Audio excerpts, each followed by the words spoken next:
guys, welcome back to Rambling. No, shit.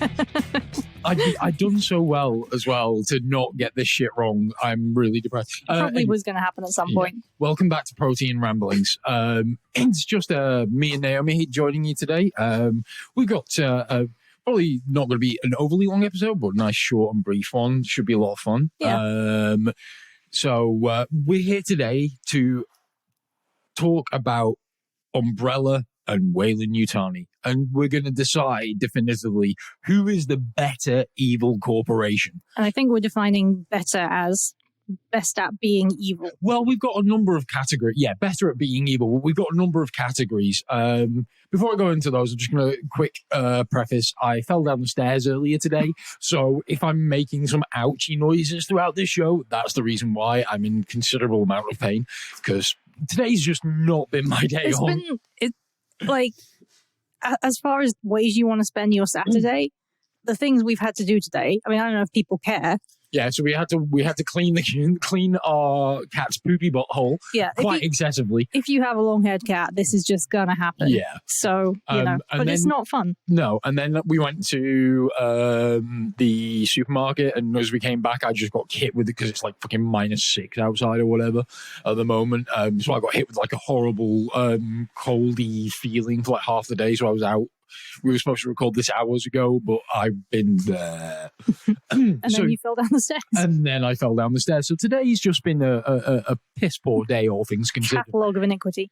And as we just before doing this, we've been watching the live coverage of the impeachment trial. Which, speaking of catalogues of iniquities, yeah, that's what made me think. But I'm not going to go into any detail about that because we're going to do a whole episode on that at some point, I am sure. Because how can we not talk about that shit? So. What we're going to do to judge judge Umbrella versus Wayland-Yutani is we're going to do a UF Steve. Their mascot. I don't know.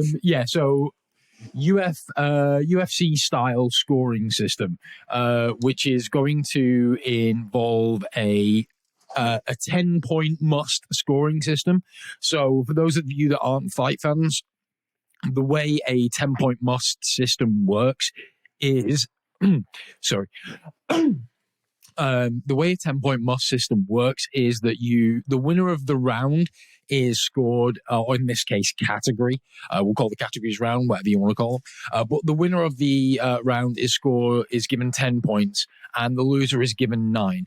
In the case that the winner clearly dominated the round, like it's a very heavily dominant round, it's a 10-8 score instead of a 10-9. So that's the rules that we've imposed on these. So the categories or rounds that we have for judging Umbrella versus Wayland-Yutani. Actually, before we go into that, I should make out. So for those that don't know, A, where have you been living? And B, no.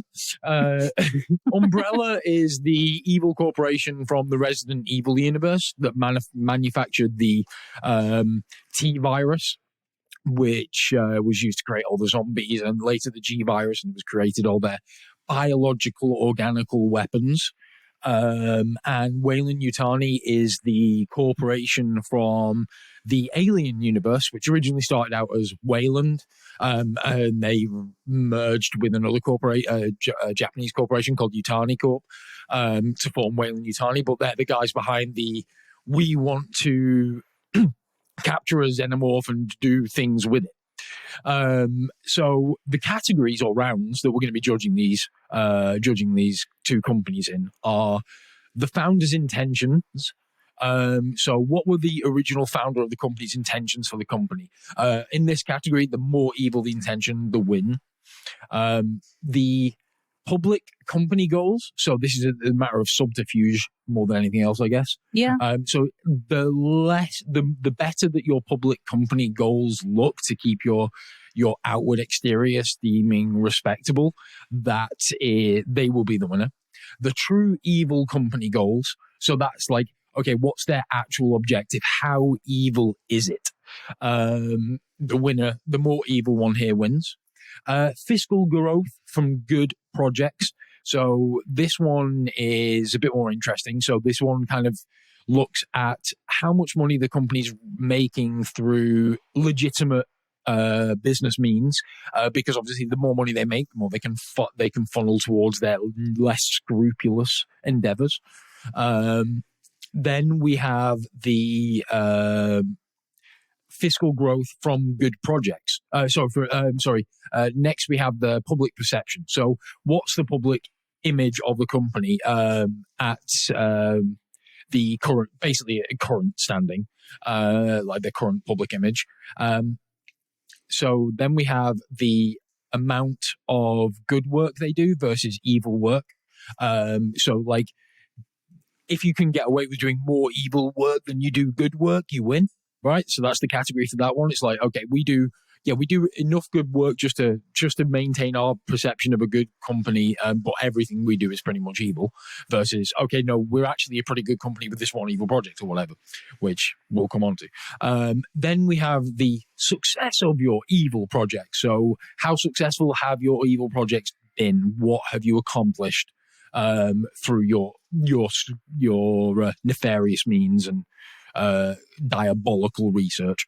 Then we have the fiscal growth that's been brought on by the evil projects. So basically how much money they've made from their shitty stuff, really.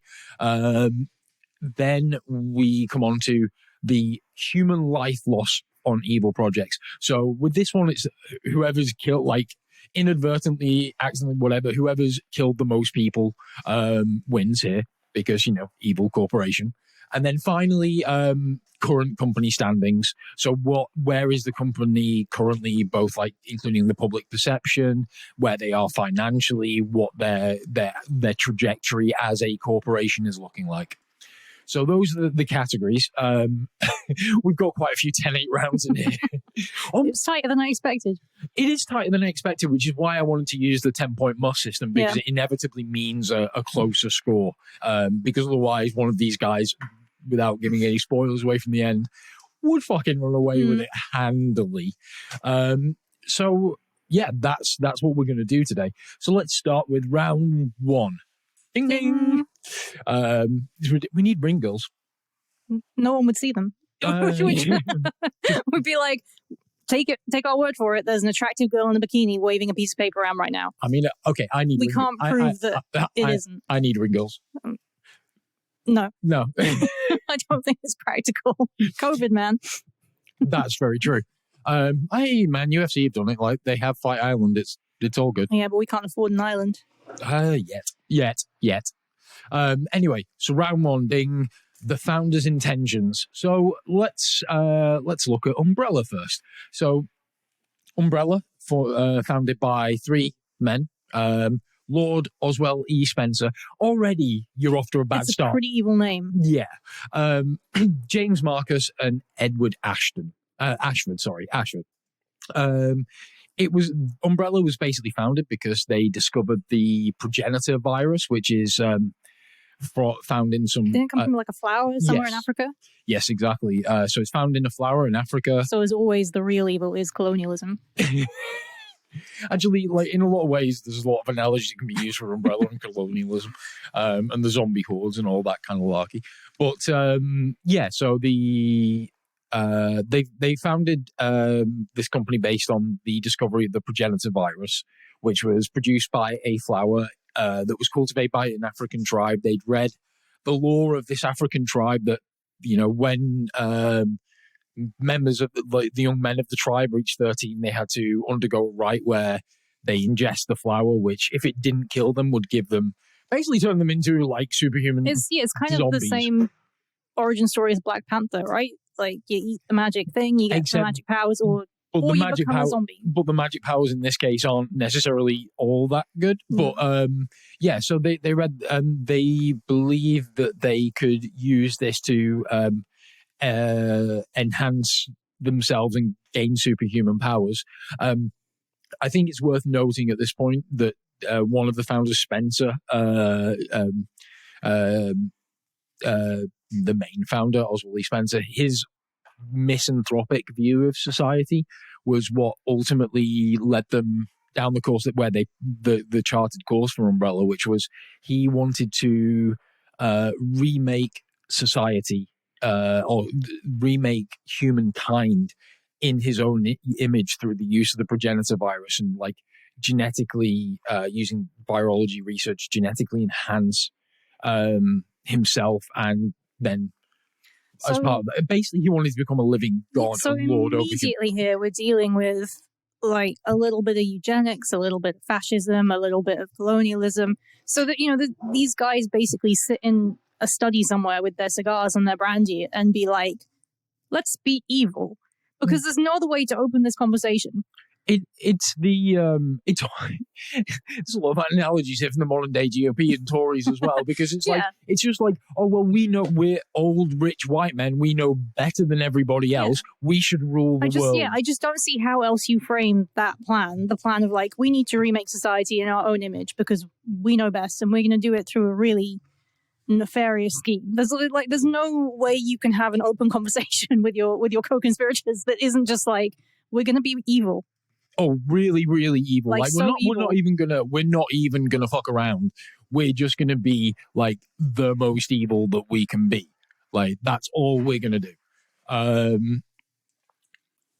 It's like, just from the set-go, like, it's just like, we want to rule the world. How can we do this? And like, one of the first actions as a company was to wipe out the indigenous population, that indigenous tribe that cultivate these flowers and take their land. Yeah, so it's just like, it's cartoonishly evil, which I guess is appropriate because it's video game shit. But it's in terms of how you tell a story, having a character whose motivation for doing bad things is just that they are evil is really bad. No one it's has bad accused. Storytelling. No one has ever accused Resident Evil of having good storytelling. Whereas, obviously, we're not judging it on like, is it a good story? But if you look at Wayland-Yutani,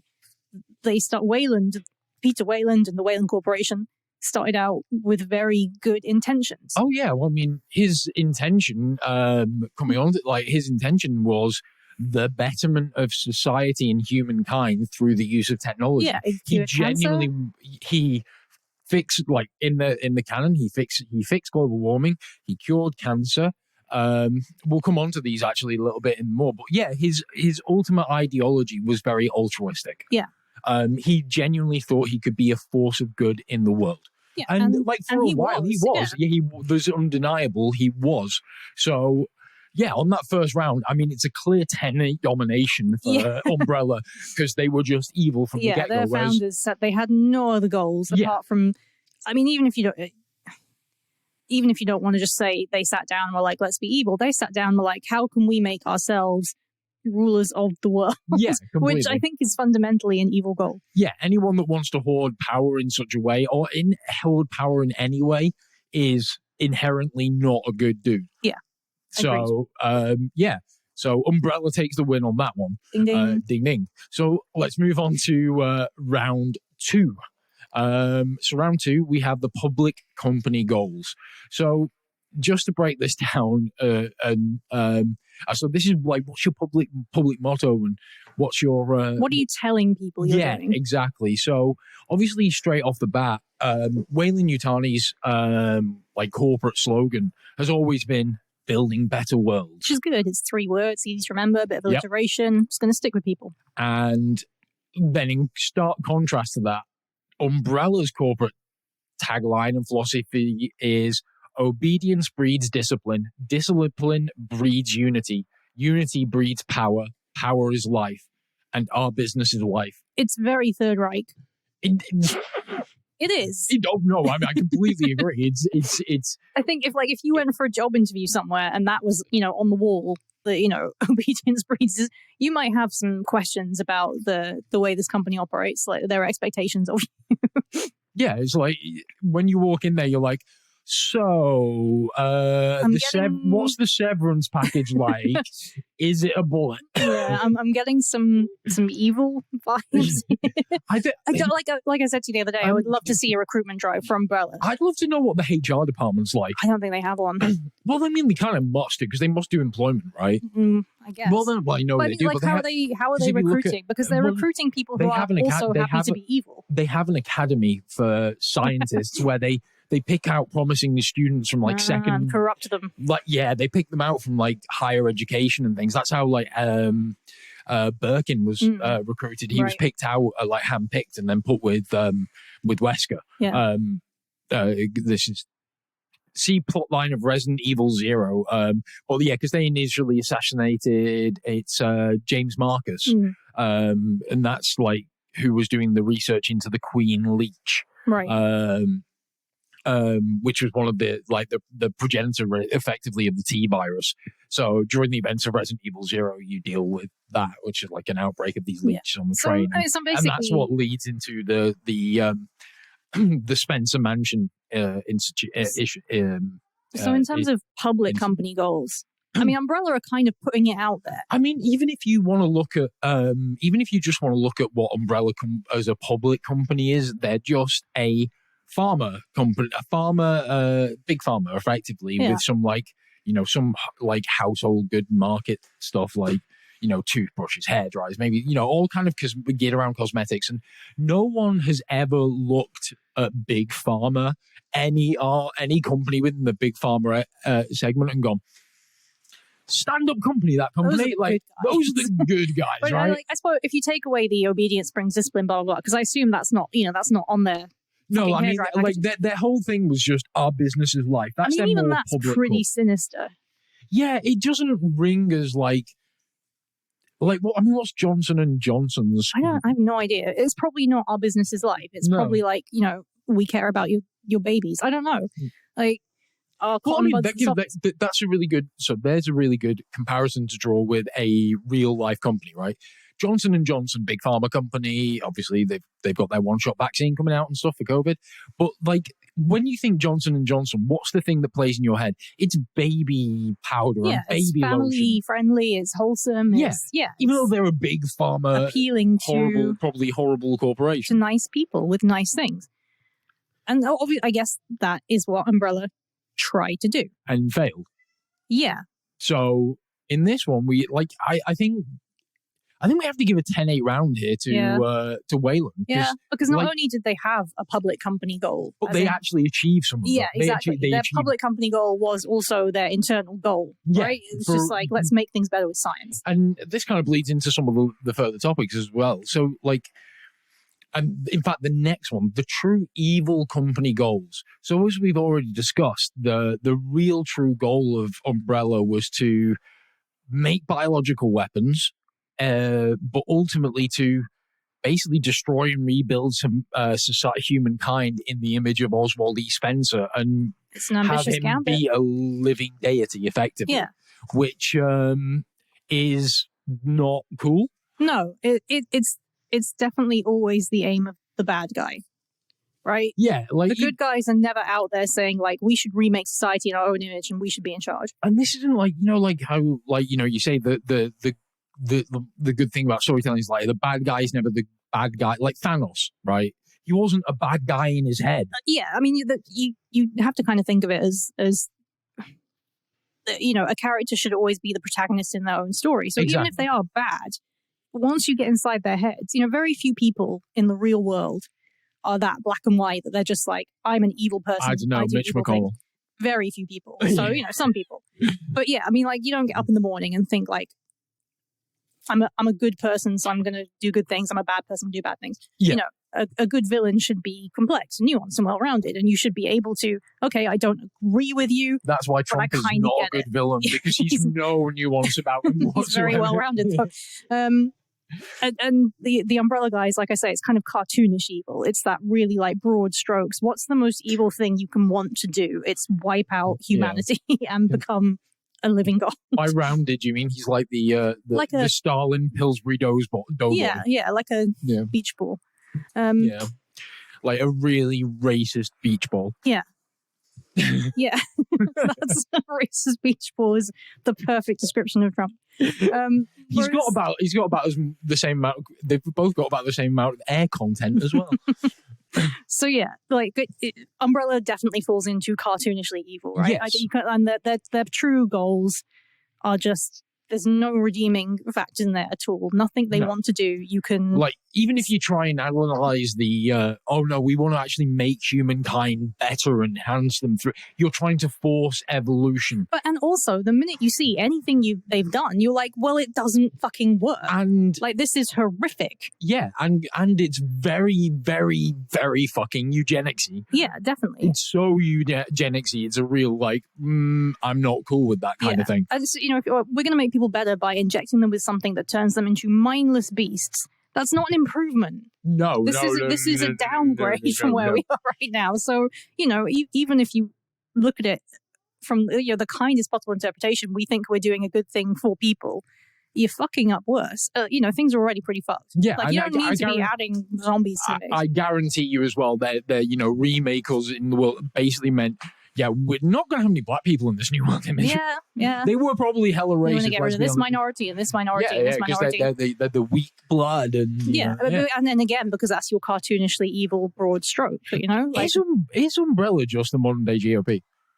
Without the virology and shit. I mean, mindset wise, are they just that? Yeah, probably. Yeah. Okay. Whereas Wayland-Yutani, so is their goal of capturing a xenomorph, is it evil, or are they just doing it in a the thing is evil way? Yeah, I mean, they're going about something in a very, or at very least an evil extremely careless way. I mean, arguably evil because they are forcibly impregnating innocent people with these xenomorphs. And that's pretty fucking evil. Of all the fates to be condemned to as well, that's a pretty brutal one. Yeah. I guess at least once you've become a T-virus mutant, you probably don't know you're a T-virus mutant. And, you can use the T-virus on dead things to reanimate them. So if you're, turning an already dead person into a zombie, we're talking splitting infinitives here, but that's still less shitty than taking a live human being, putting them through the whole face hugger thing, and then be like, you're fine. Oh, by the way, chest. So Wayland-Yutani, they're saying, we need to capture one of these things because it can be beneficial. We can study it. There may be military applications. There may be health applications. Yeah, they genuinely... And also, it's a threat to our place in the universe, which is a little bit come on, we went to them, Yeah. I mean, especially when you, as much as I hate to reference the films because they're fucking terrible, but, you look at Prometheus and Covenant and the links to the engineers and their potential that they created humankind and things, there's obviously some, if the xenomorph is linked to them in some way, then there is obviously some, you can argue that there is some benefit to in studying this creature. But the thing is, so... as altruistic as their ultimate end goal is, and it's why they lose this round. Their methods are bullshit. Yeah, given all the technology and advancements, couldn't you do all this shit? Just put them on a planet, their planet, their natural habitat, where they already were. Because, all right, you can let's say LV-426 was just an accident, right? And they did not intend for but once it was done, if you wanted to study these creatures, just use drones and things and study them from afar, right? We know they have the technology to faster than light travel, amongst other things. There's no excuse for not handling this whole project better. But ultimately, unless my theory from the other day is correct, and the face huggers or the eggs release some kind of pheromone that drops your IQ and is I'm on an alien planet, I'm going to put my face in this alien egg. Yeah, I know, but that excuses some elements, but not for we watched Alien 4 the other day because Mary had never seen it. And it doesn't although that thing, LV events in Alien 4, that was the USM, the United States military, or the USMC specifically, United States Marine Corps, they were in charge of the Xenomorph project at that time, because that's the one thing with the Xenomorph project, it has swayed from control under Wayland-Yutani directly to control of under the control of and oversight of the military, and arguably that's when it was at its worst. So yeah, and they fucked it up as well. Everybody who's tried to get a xenomorph to study has fucked up so catastrophically and completely. At some point, somebody needs to be like, do you know what? I think we need to just close this one off. Yeah. In your quarterly meetings, you have to be like, Bob, we're not going after xenomorphs anymore. Bob's like, but my PowerPoint. No, Bob, no. We're gonna be focusing on colonizing Jupiter. But no. Now I have to throw Bob. away all the Xenomorph. I've got this guy in a Xenomorph like mascot suit. Just want to try and like lure them in. Look how friendly he is. I still would always like. What was the Xenomorph and Predator webcomic? Oh, Alien Loves Predator. Yes, yeah, that was awesome. amazing. Yeah. That, like, I don't know if it's still out there. I'm sure you can find it out there. It was a webcomic from back in the day where a guy was putting together, usually just a few panels. He had like toy figures of Alien and Predator. And he would just put them in situations in New York, like they're in the subway, they're dating, they've got their mothers coming around. It was brilliant. It was so funny. Yeah, it's a really, really. If I can find it online, I'll link to it in the show notes. It's a really funny read.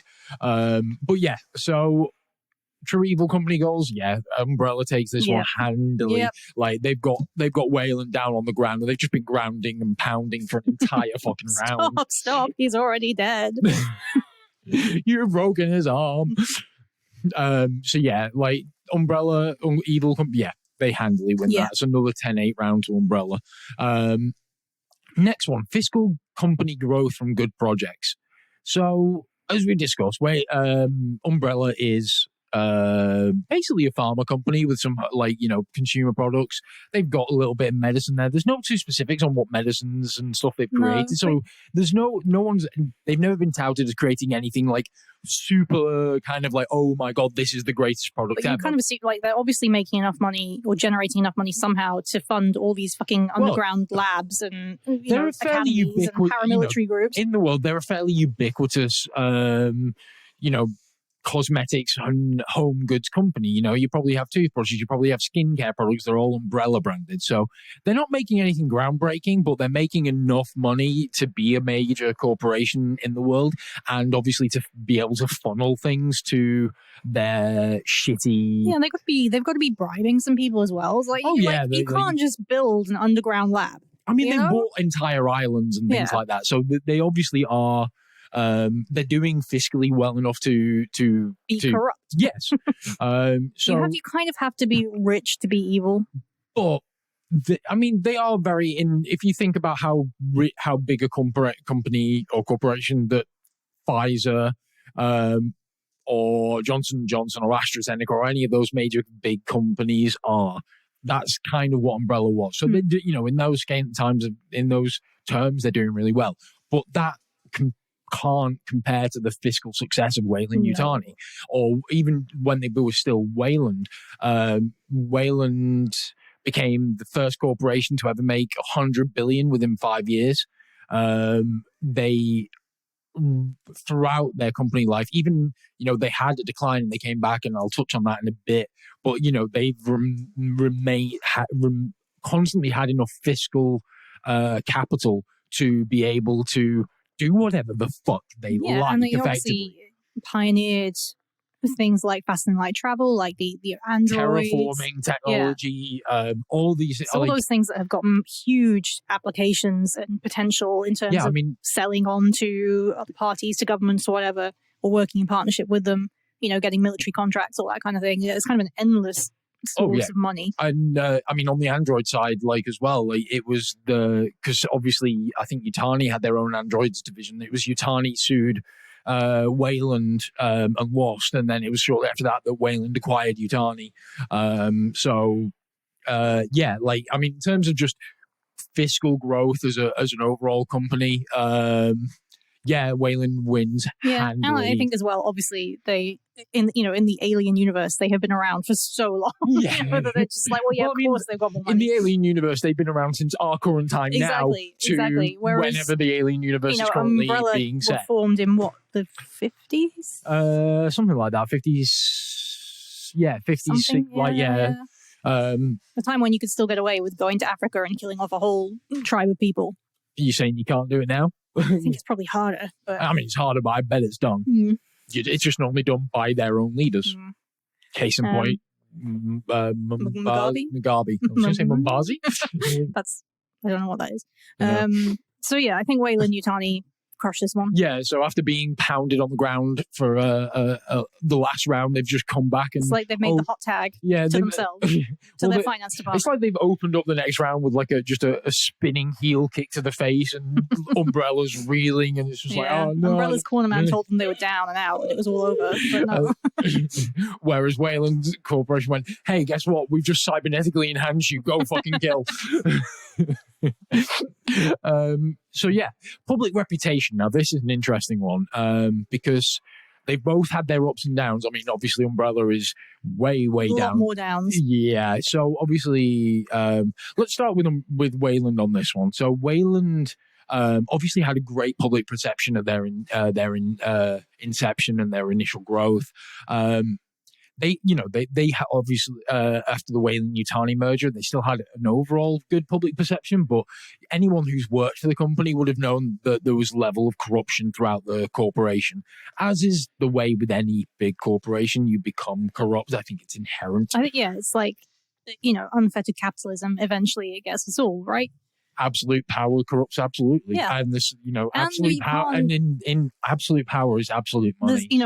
Obviously there is at least one department in the Wayland-Yutani fold that is just purely fixated on xenomorphs, and that's where it all dodgy stems shit. from. What do you call that department? Like extraterrestrial research division. Like Cambridge University has a robotics division where they study stuff like, is there going to be a robot uprising? Nobody knows where they're based. Nobody knows where that department is. This is going to be the same thing. Everyone's like, oh, we know Wayland-Yutani they've got some alien thing. Like, just the guys who talk about aliens, it's really stupid. But nobody knows where they're based or what they're really doing. Ow. Until they come to the quarterly meetings with their xenomorph. And they're like, Bob, we told you it's over. Oh, I feel bad for Bob now. He's put so much effort into this project. He really believes in this. He's like, he didn't want the project. He was put in charge of this project. He didn't want it. He's trying to make the best of it. Bob's just like, okay, I've got this project. I need to make it work. Like, I think it's a bit weird, but they're giving me a lot of resources. I've got my own office. I mean, I might have lost a lot of these resources. a lot of people have died, but I really think we can make it work. It's before 20. You can't make an extraterrestrial omelet without breaking a few xenomorph eggs. But Tish. Sorry. I didn't realize till I was halfway through that what I was actually going to say. And it wasn't kind of like how you write your books. Exactly how I write my books. What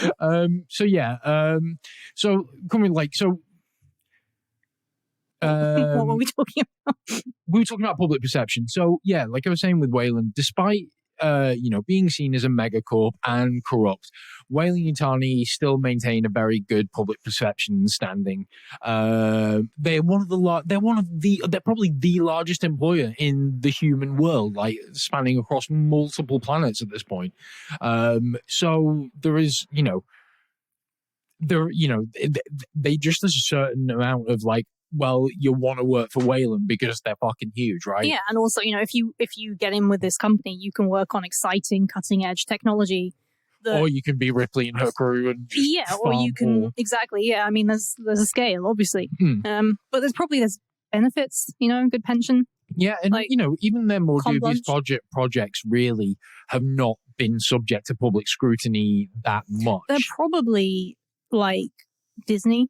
Like, we kind of know that what Disney does is not okay, but we really fucking love DuckTales. Yeah, exactly. Like, they buy up everything that we love, so we have to love them. Yeah.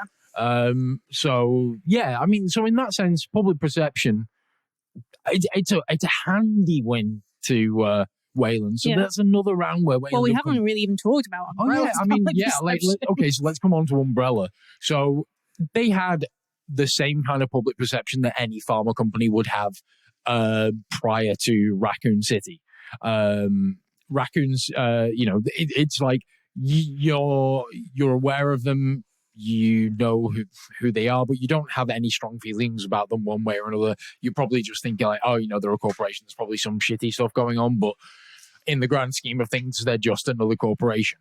But we have to talk about the Raccoon City trials. So obviously, for those that haven't played, for those that have played the game, you'll know about this. But for those that haven't or haven't seen the films, after the Spencer Mansion incident, the T virus spreads to the nearby city of nearby Raccoon City, which results in the entire city becoming a zombie apocalypse. Your typical zombie apocalypse film, like by the numbers, except mutant super powerful zombies. And do they call them zombies in the game? Yeah, they do. Yeah. I mean, it's definitely, they are zombies. Right. Like I mean, later on it's termed more biological organic weapons and things, but I mean, at the time it's very much just like, they're zombies. Right. With the exception of things like the Nemesis and the Tyrants and the Lickers, and you have all those mutations and things. But so after Raccoon City was nuked. Yeah, ultimately it resulted in Raccoon City having to be nuked. And yeah, you can't really walk that back, that public image. It was just a little nuking. It was just a harmless atom bomb. I mean, Umbrella were taken to court. And that at that point, it's a public court proceeding. The world knew exactly what they'd done. So there's no real.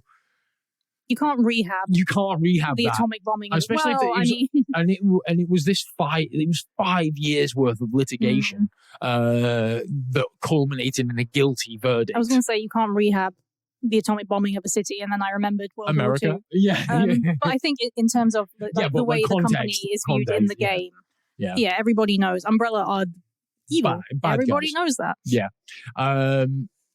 So yeah, like I say, 5 years of litigation. In effectively, that was what ended the company, because the money that they sunk into it, they had to cease all trading. They had no incoming revenue streams. Although they didn't close all of them, as we know from later games, but they had no real incoming revenue streams apart from maybe some black market transactions and things. But ultimately, it was the court litigation costs and everything like that effectively dried up their company and caused it to fold at the end of the Raccoon City trials. So, yeah, in terms of public perception, it's in the gutter. Yeah, there's no coming back from that. And as we've seen, it's even in the more recent games like Resident Evil 7, we see the emergence of Blue Umbrella, which is it's bad branding. It is, right? Would you think you'd want to move away from the whole Umbrella shtick? So the whole thing with Blue Umbrella, for those that don't know, it comes about the end of Resident Evil 7. I'm not sure if it comes up into, like, we're only covering main canon stuff here for our information. I'm not going into books and all that. I couldn't be fucked with that amount of research. We only decided to do this a couple of days ago. And did all the research this morning. And watched some videos on YouTube, which I'll link to some. I will link some really good stuff in the notes for. There's a great series, which is a long series. Each video is like 2 hours, and it's the full Resident Evil timeline. By, I think it's on Gameathon TV. It's part of their Untold Legends series. Really good. It's a lot of fun to watch. It just made you realize how bad the writing is in Resident Evil. But I love that kind of that messiness of the Resident Evil universe. It's really engaging. But yeah, you would think Blue Umbrella would not want to be associated with, old evil Umbrella, because I wouldn't trust them. If like the very word umbrella in the Resident Evil universe must send everyone goes out. Everyone goes out when it's raining and just gets wet. Yeah, or they just don't call them umbrellas. I'm going to use my rain shield. Parasol. Yes, there is already another word for umbrella. Yeah, exactly. Look at me giving the writer words. You don't need a thesaurus. Blue Umbrella, their thing is like, we're Umbrella. They should have been called Parasol, right? Twin? Because they're a paramilitary organization. Yes, Parasol. Yeah. Parasol and sun as in daylight soul. Yes, you don't need an umbrella because the sun is out. It's a much better branding. Yeah.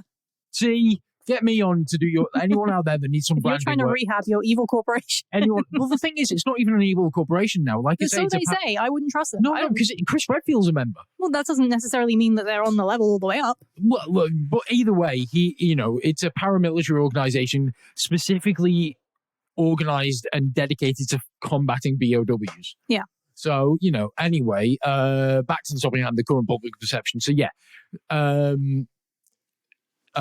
Umbrellas is in the fucking tank. Yeah. So This is a Wayland, clear another 10-8 round.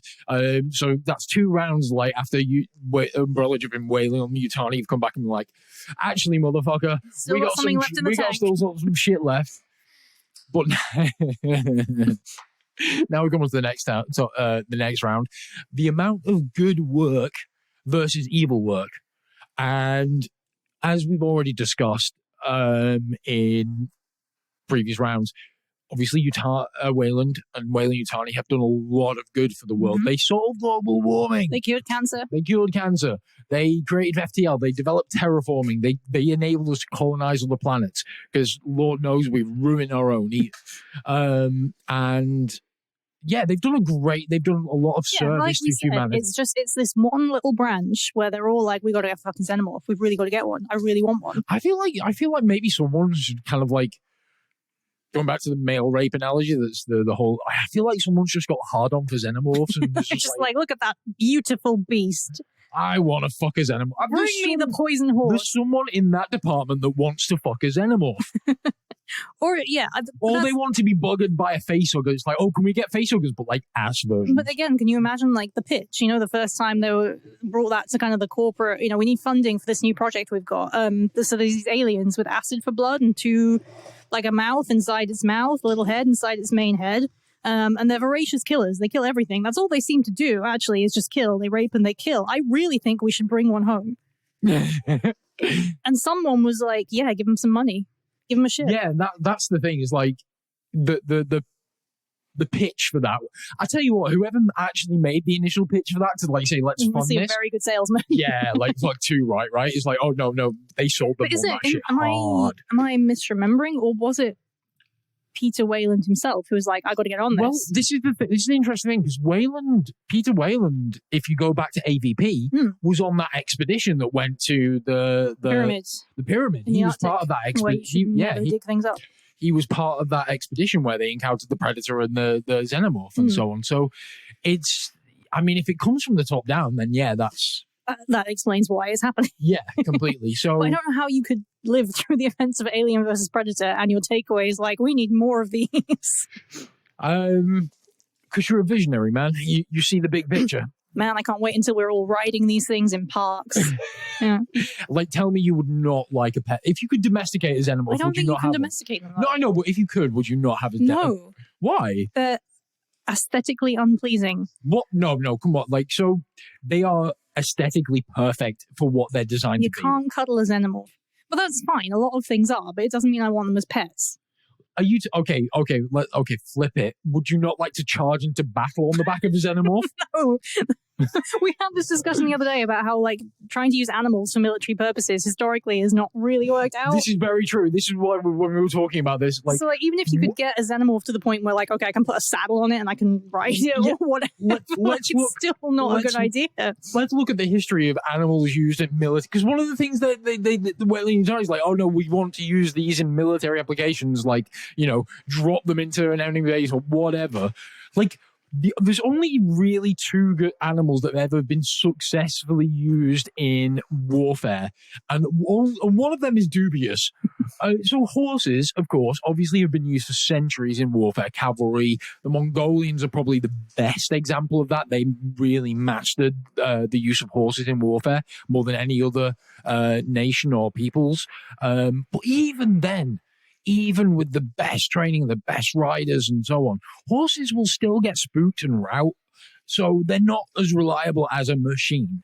And if you fall off your horse in the thick of battle, that's it. You're going to get stamped to death. Yeah. Or, you know, you've lost your, like, if you're a cavalry soldier, you fall off your horse, you've lost that thing that made your specialist, right? Yeah. And what was the other? The other one is Hannibal and his elephants. Yeah. And I mean, I don't really agree that was like a great idea. Well, I mean, I think that's another meeting where, you know, someone came in and was like, well, elephants, I think if you mountains. This is where it falls apart. It's like, if it wasn't for the mountains and he'd got all his elephants into Italy, you can argue that, like, yeah, you'd be fucking, like, if you saw people coming at you on an elephant, you wouldn't fucking tangle with that shit, right? It's a big statement. But yeah, like all the other times people have tried to use animals for military application, they've tried it with dolphins, they've tried it with cats, they've tried it with pigeons. I mean, why would you try anything? You ever tried to get cats to do anything? Exactly. Why would you try anything with a cat? Fucking hell.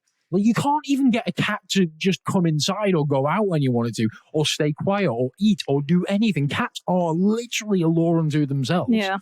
So, yeah, like, I I suppose do think... like, people have used dogs to clear out.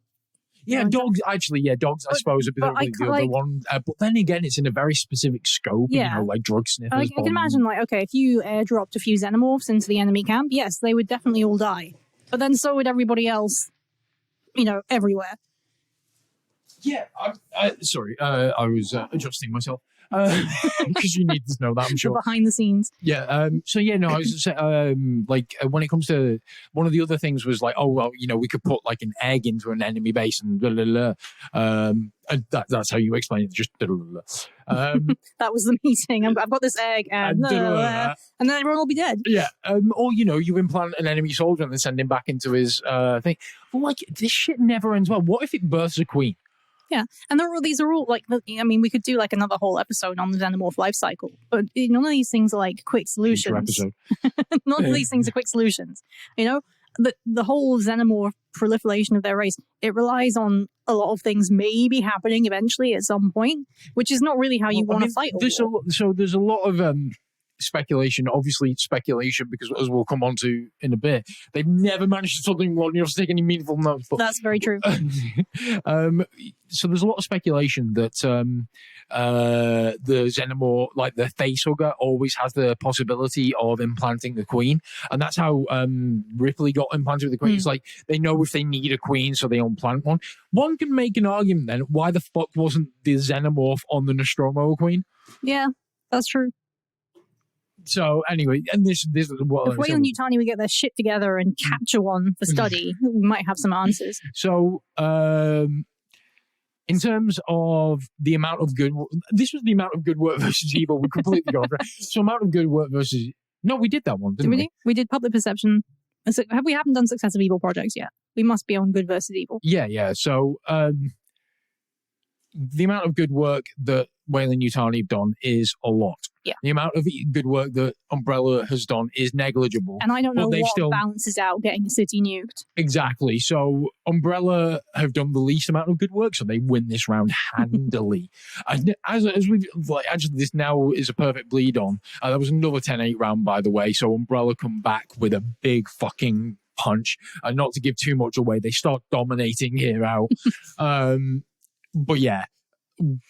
Umbrella have done nothing really to benefit humankind, and everything is a detriment. So the success of their evil projects. I'm going to say right out the gate, Umbrella have crushed this. Oh yeah, completely. They had a clear goal from day one. We're going to go and be evil. We're going to start in Africa, and then we're going to come back to America and be evil there. And they've been evil. So let's look at it. Wayland-Yutani have never been able to successfully capture a xenomorph long enough. And like I say, I'm going by main canon only, with the exception of David, even though he had them because he doesn't count because he didn't, those films are shit, people. Those films are shit. Like, anyone that genuinely thinks Alien Covenant or Prometheus is a good film, you really need to adjust things your perception and reason, because fuck me, they're horrible messes. Sorry, there's been two good, great alien films, one passable and one that's stupid and fun. I will still go to bat for Alien versus Predator. It's stupid and fun. Yeah, okay, yeah, but I don't count that in the main canon. Okay, I'm talking main canon alien films. I think 4 is stupid and fun. I think you can watch it as a kind of fun bad film. There's so much generic shit in there, and Ron Perlman's hilarious, and it's just fun. It's just fun. But in terms of it's not do a they good get the job film. done? Yeah. But yeah, so coming back to Wayland-Yutani and their success with the Xenomorph project, what the hell isn't it? I want to know what the project's. Well, actually, isn't it just called Project Xenomorph? It might just be called Project Xenomorph. Yeah, I'm sure it is. Or something equally banal. Well, yeah, just something that completely you wouldn't, like how MK Ultra, it was all Project Artichoke and all that kind of thing. It's going to be something really mundane, So, but yeah, they've never been able to keep a Xenomorph alive, in captivity, long enough to actually study it and get any meaningful notes from it. Even when, They've not been able to develop any new tech from it at all. There's been no medical breakthroughs. There's been no they haven't defense. even worked on developing like armor and weapons that might help them capture a xenomorph. No, they have not. They've not even gone. Oh well, we know its blood is acid, so maybe we should develop an acid-proof containment facility. Yeah, like a company that Alien Resurrection, case in point. A company that has developed as much amazing technology as Wayland-Yutani shouldn't have a problem doing this. Yeah, like looking at Alien Resurrection as an example, like that's the one time they actually had xenomorphs in captivity. Like again, main film continuity here only, and they knew at that point surely at least that the blood was acid. They took the bare minimum of precautions, and they put more than one in the same cell, and they put people in charge who were like a bit too keen on xenomorphs. They put Grimer Wormtongue in charge. Yeah, but he was well into them. Yeah, I mean, like when he's a cocoon at the end, objective enough to be studying xenomorphs. That guy, he's the guy that wanted to fight the xenomorph. Yes, I'm absolutely sure. This is all his idea. He is Bob. There you go. Grimer Wormtongue is Bob. But yeah, so they've never managed. Like, never mind. Like every time they even get. All their research is lost. All of it. Everybody dies. Like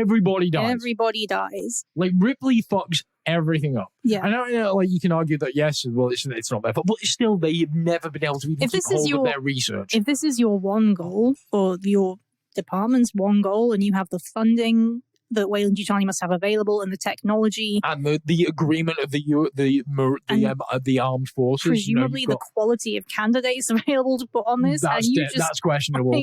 They may have quality. Like I think maybe they do have a lot of good candidates on board, but they can only pick the morally dubious ones, and that's why the quality drops off. Well, that's true. If this is like a secret operation, your ethical above board guys are going to be like, no, I want to help cure disease and I want to help improve the world. And I'll give you that's where they should be. Yeah, and so you're left with like your shitty, bad wannabe Frankenstein types who are like, yes, I am completely up for capturing this deadly, deadly, deadly alien.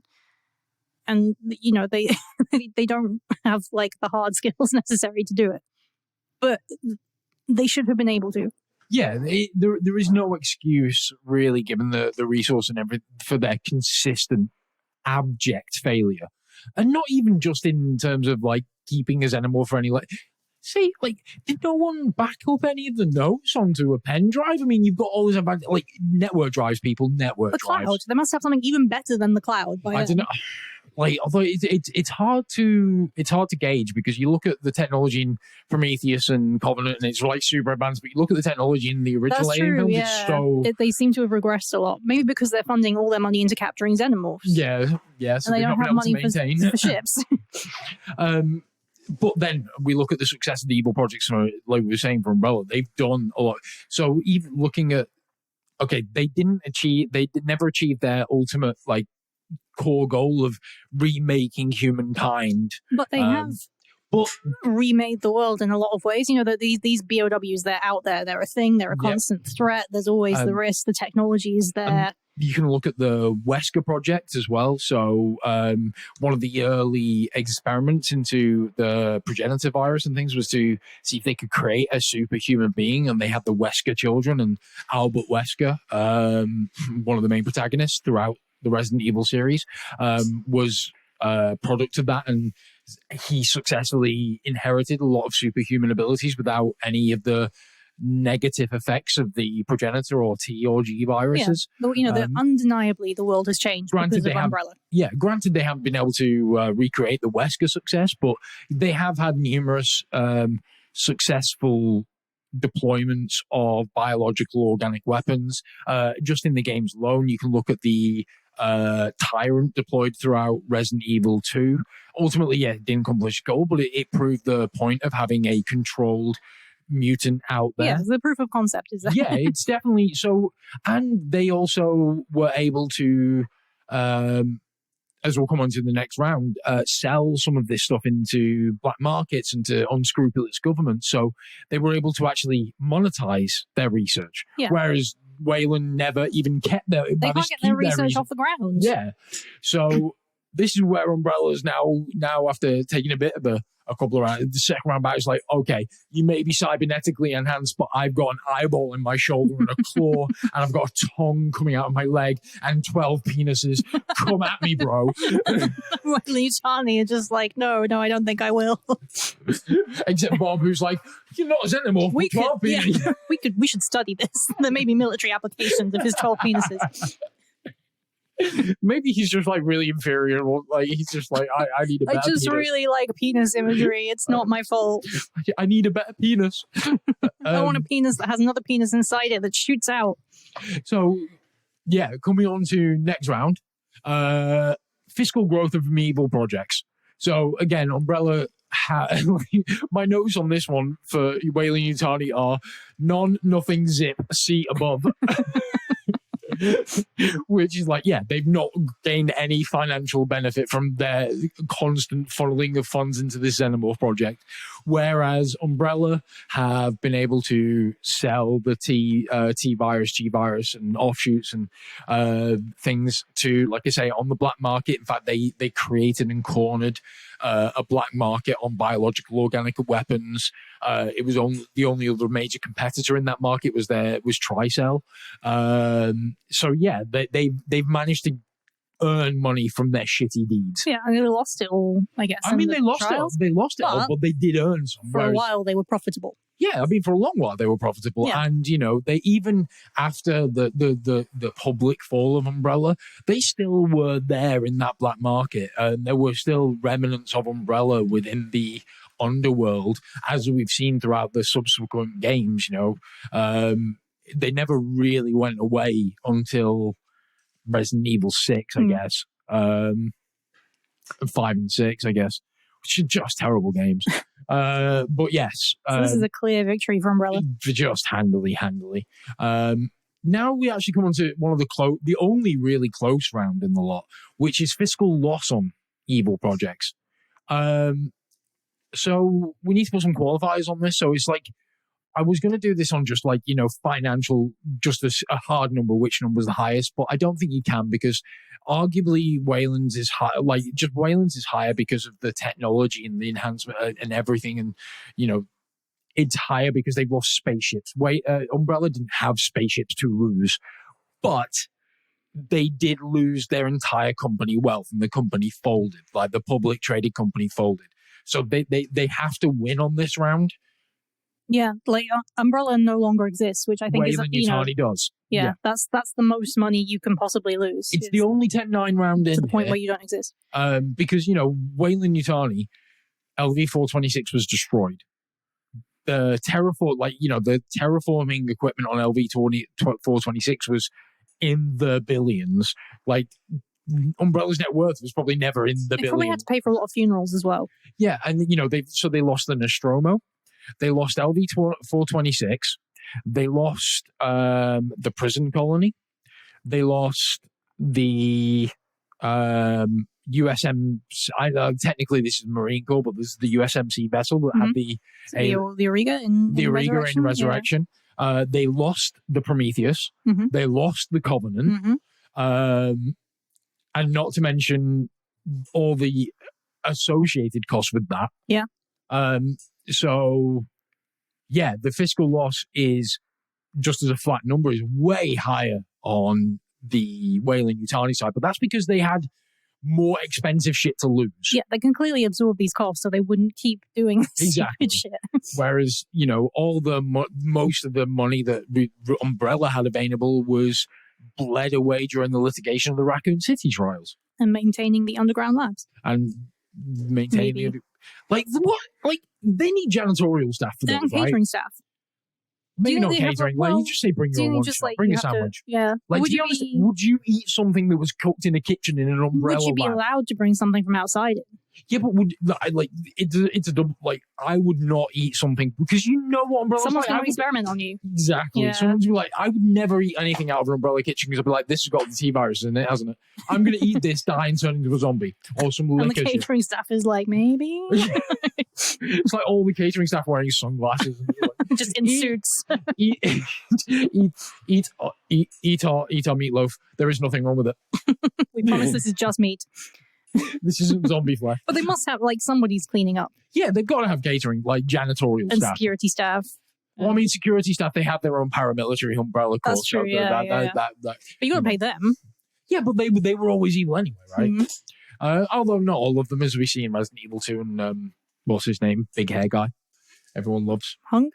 No, the Hunk is the bad guy. Oh, okay. No, Lucas, the Hispanic guy. Carlos. Thank you. There we go. Carlos. I was thinking like generic Hispanic names. Because it is just one of the generic Hispanic. Start over. Yeah, never mind. But anyway, yeah. So, easily easily Umbrella win this because their company had to fold. So even though their total loss may not equal that of Wayland-Yutani, Wayland-Yutani never lost enough money that their company should fold. Yeah. Which is why it's a 10-9, because the loss is greater, but they're still around, right? Now we come on to my favorite. Human lice. Lice? Human lice. That's another Umbrella project. Human lice.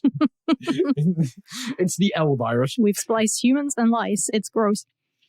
But yeah, human life loss on evil projects. So what's the total human life loss? So let's start with Wayland, right? So Wayland, arguably their two biggest losses are LV-426, which was 158 colonists, and the colonists of the Covenant, which was 2,000. Other than that, their project staff, largely the ones that have died. Maybe let's have a few unsuspected victims for impregnation in there as well. But overall, you could probably say they've lost less than 10,000 people to this project. Look at the time span that they've been operating over, it probably all evens out. Yeah, you got to break it. You got to break a few xenomorph eggs. Yeah. Into people's faces. What would a xenomorph egg omelet look like? Gross. Or taste like? Gross. Yeah. It would be mucus, and there would be a lot of penis symbolism. I imagine it would be somewhat like an omelet they'd have on Good Mythical Morning. Yes. Will it omelet xenomorph egg? Oh no, it won't. It won't. Do you think it'd be like trying to cook an ostrich egg? They're bigger than ostrich eggs, aren't they? Oh yeah, way bigger. More like a dinosaur egg. Yeah.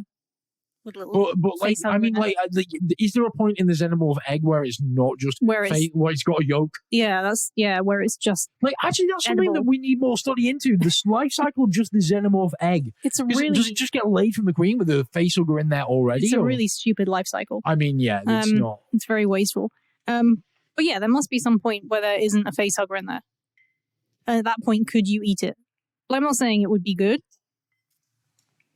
But presumably you could cook it. Yeah, I mean, like, in theory, although can you cook anything with an acid blood? But the egg doesn't have acid blood. Does the facehugger have acid blood? Because in the first Alien film, Ashen, what's his face? They tried to cut it off him, and it spurts, and they have the. But is it getting acid blood from something is something in the egg allowing it to develop acid blood? I know that definitely the facehugger has acid blood and can produce acid because it's how it melts through oh god, who gets impregnated? Colton. Can't remember. Kane. It's how it gets through Kane's helmet. So yeah, you wouldn't want to cook it. What we're telling you here, people, is don't make omelets out of xenomorph eggs. It's probably not good for you. If you come across a xenomorph egg, don't do anything with it. I mean, it might set it on fire. Is that like a really rich protein diet though? Like, I don't know. Like, would that be under keto, maybe? I mean, if you're dumb enough to do keto diet, to be honest, if you're dumb enough to do keto, go ahead and eat a xenomorph egg. Yeah, it's not going to be any worse, to be honest. What are we talking about? We're moving on. Well, we've just been like loss of life. Yeah, so we're on loss of life. So overall, we haven't talked about no, we've not talked about Umbrella yet. So what I'm going to say is overall, the loss of life, despite being large, is not that big when you compare it to. I mean, all you need to say with Umbrella is Raccoon City. That was 100,000 a population of 100,000. Just like in one go. Yeah, that was one go. That was just one of their incidents. Let's not forget. And that was their opening play, right? You then have You also have the entire population of the village from that town/village from Resident Evil 4 with the last plagas. Then you have like probably countless African tribesmen. Well, you have Resident Evil 5 where all those African people have been exposed to. So I forget what fucking virus it is in that. Some offshoot of the progenitor virus again. And then you have Resident Evil 6, where a virus disseminates across a city and a massive loss of life across the entirety of that game as well. So, like, it's in the hundreds and hundreds of thousands, and that's not even counting all the uses of BOWs in shitty wars in, like, I was going to say the Balearics, but they're not that anymore.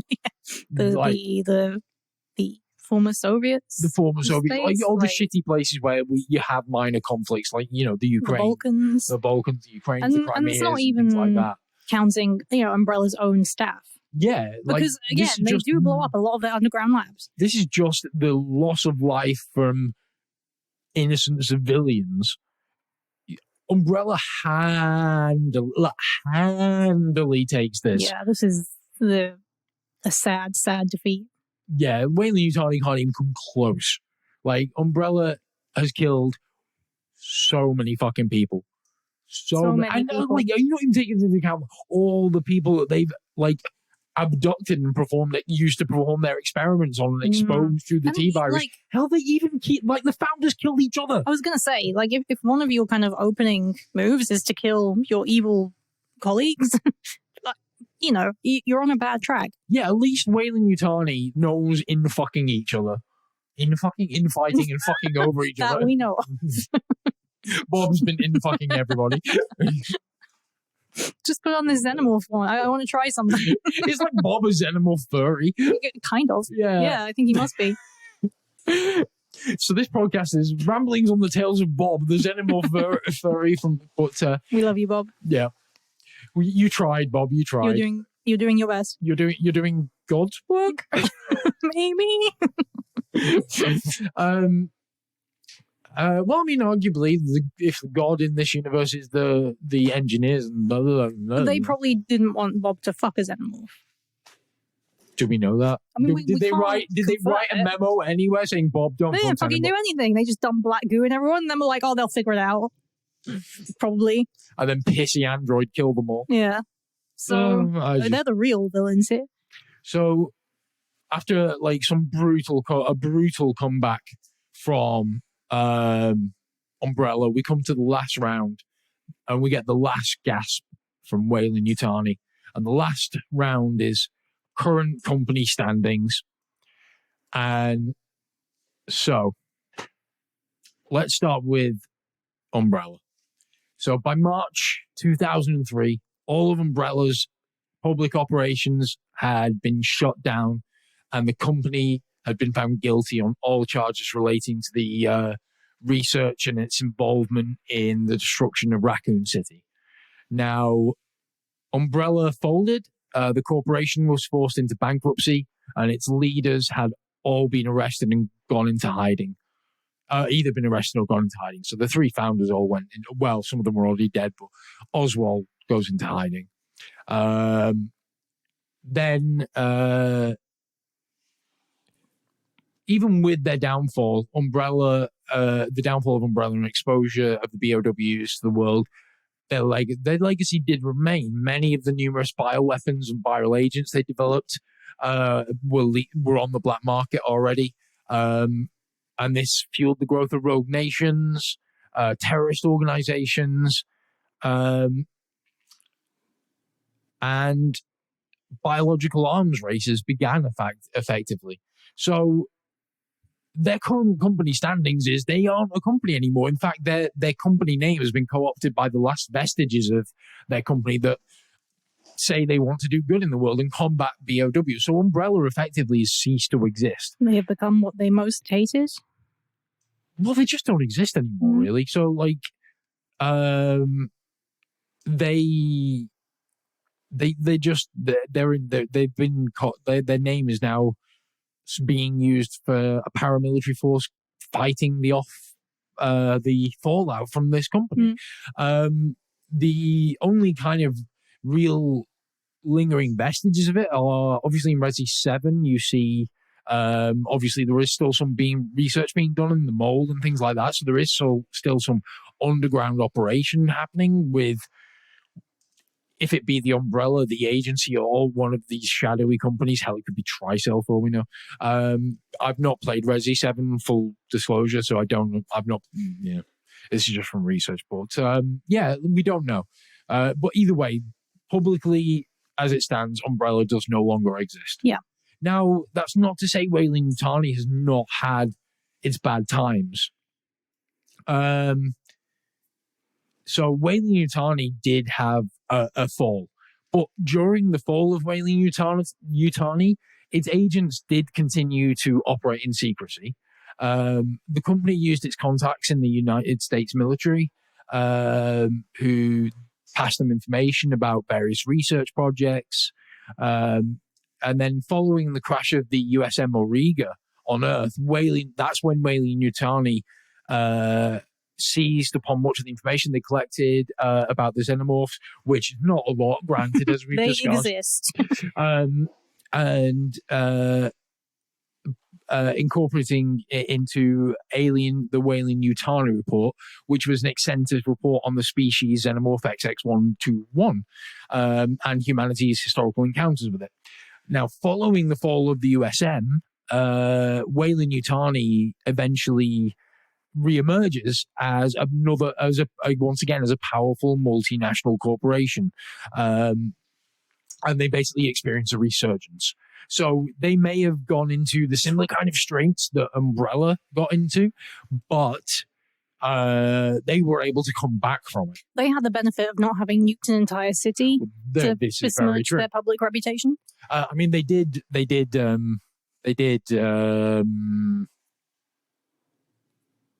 blow up a colony. Yeah, but I mean, that happened a long way away. Yeah. So yeah, they were able to come back from their fall, like I say, reemerge as a powerful multinational corporation. And the resurgence was largely fueled by their role in cleaning up like a really fucked up, basically Earth was a shit state, as you see at the end of Alien Resurrection when they land in Paris. It's very Planet of the Apes, isn't it? Yeah. Like, oh, look, it was Earth all along and it's terrible. Just foreshadowing of what happens in the GOP gets in power. They destroy Paris. Or that's their ultimate goal. Or the Paris Accords. So ultimately, Wayland-Yutani, even though they experience hardship, end up in good standing and it continue to operate as a megacorp, whereas Umbrella are dead. So this is like last round.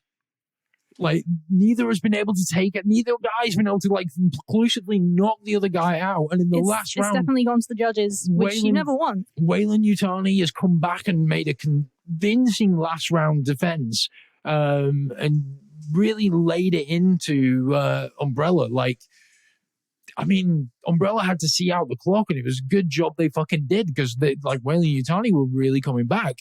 And for all we know, depending on how the judges, which is us, we're thinking, because obviously we're way better than any UFC judge, because Jesus Christ. But yeah, like, it was close. It was a very, very close running. So,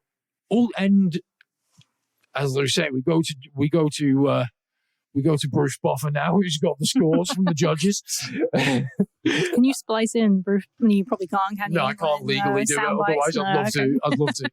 Like, don't you want Bruce Buffer just announcing you every time you come into analyzing your life? Probably not. But he would analyze it so well, so vigorously. But yeah, the end result is the judges give it 102. 97 to Wayland-Yutani with 102 to Umbrella. Umbrella, folks, is the most evil fictional corporation. The best evil corporation. They're the best. I think we should tag on. This is almost kind of like our mantra. Like, big corporations are never your friend. No. So we're not saying Wayland-Yutani are good. But as bad as evil corporations go, they're better than some. Yeah. They're probably better than some of the real evil corporations that we have. They're morally better than Umbrella because they have been inadequate at being evil. So I don't know how that kind of, if they had got their shit together a bit better. As we said, even with their evil project and things, the end result from their evil project isn't necessarily evil in its of itself. Yeah, and then this is, as we said, this is a small department tucked away. So everyone else is doing we're working on lifestyle, we're working on comms, we're working on androids, and all good stuff. It's just this one problem department, like Bob, who for some reason can't be fired. Whereas Umbrella, everyone from the start is all in. We are gonna be as evil as we can be. If Umbrella had a Bob, they would have just thrown him under the bus at that. Completely, he would be dead already. He'd have been the guy that they threw under the bus during the trials. Bob pushed the button, Your Honor. We all saw him do it. Bob was making this virus. We had nothing to do with it. We don't know where the tyrant came from. Okay, that was Bob's thing. We were just in the canteen eating our meatloaf. Bob's got some weird fetishes. That's how these liquors came about. We didn't, Why didn't we fire him, you say? It's Bob's fault. Yeah. So ultimately, R.I.P. Bob. We love you, Bob. Bob from Projects. Nobody knows where he's from or how he got a job. Bob in Projects. Everyone just knows Bob in Projects. And everyone who says Projects always says Projects in air quotes. Yeah. They do the air quotes. The new people are like, well, what does he actually do? And they're like, Projects. Yeah. Just.